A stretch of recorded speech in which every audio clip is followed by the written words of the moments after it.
everyone, Luke Schembri here with my first edition of Max's Bench Talk.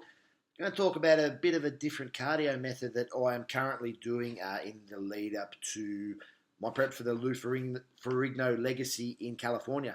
So at work, being a firefighter, I am about to undertake a swiftwater rescue course where basically you're performing a rescue operation in a body of water. So say it was a sudden downpour in an urban environment, a swiftwater rescue team would go out and try to perform a rescue if required. So part of this course, we've got a prerequisite of a set amount of swimming to get on the course. And it's not a great deal of swimming, but if you haven't jumped in the pool for the past 10, 15 years and you've put on probably 50 kilos of body mass, suddenly swimming becomes very difficult. So down the road from me, I have the Sydney Olympic Aquatic Centre, and I have been doing laps of the pool. I have to say, swimming is a very high-intensity interval training style of cardio. It's very, very taxing on the body. It works almost every muscle in the body. However, it is very low impact. It's very minimal stress on the muscles, on the joints, on the ligaments. Very low chance of injury. It gives you a very good metabolic spike. And I highly recommend it. To be honest, I don't know why bodybuilders don't do more swimming, in terms of injury prevention and management, in terms of just how hard it is, the stresses it places on the cardiovascular system. I'll probably only do about 10 to 12 minutes of actual swimming. Then I need to come home and honestly lay down on the lounge for the next hour because I'm absolutely stuffed. So for this prep to do this swiftwater rescue course, they sort of coincide.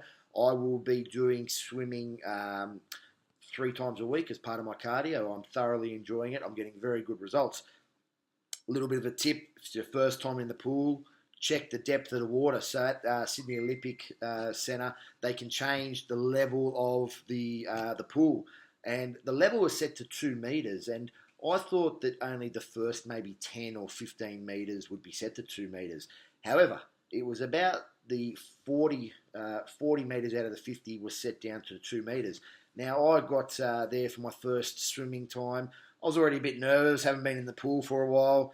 Took the shirt off, saw people were sort of looking at the back hair. I was even more nervous. I thought the best way to get around this would be to jump in the pool, go as hard as I can and just go for it. So I've jumped in the deep end, gone hard for about 15 metres, realised I was about to have a heart attack, thought I better stop, better rest, went to put my foot down, realised I couldn't touch the bottom. Almost had to put my hand up to be rescued. I was grabbing onto the ropes that divide the lanes, and I was gasping for air for about the next 5 minutes and looking around and realising that half the aquatic centre was laughing at me. So, tip for beginners, check the depth. Also, if you have a large amount of body or back hair, invest in a rash vest. It will improve your times. I wear a rash vest. I reckon it shaves about 5 seconds off a lap. So, swimming for bodybuilding. I don't know why people aren't doing it more. I'm going to be doing it this prep. I definitely recommend it.